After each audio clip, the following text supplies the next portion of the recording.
Sir? என்ன sir நீங்க பண்றீங்க? நீங்க பண்றதெல்லாம் என்ன சார்? என்ன இப்படி பண்றாங்க?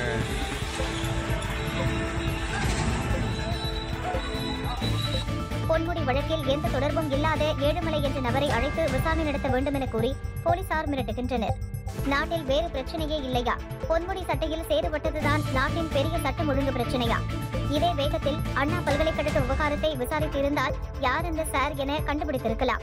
இருவல்பட்டு கிராமத்தோடு முடிய வேண்டிய பிரச்சனையை தமிழகம் தழுவிய பிரச்சனையாக மாற்ற விரும்புகிறாரா அமைச்சர் பொன்முடி என அஸ்வத்தாமன் கேள்வி எழுப்பியுள்ளார்.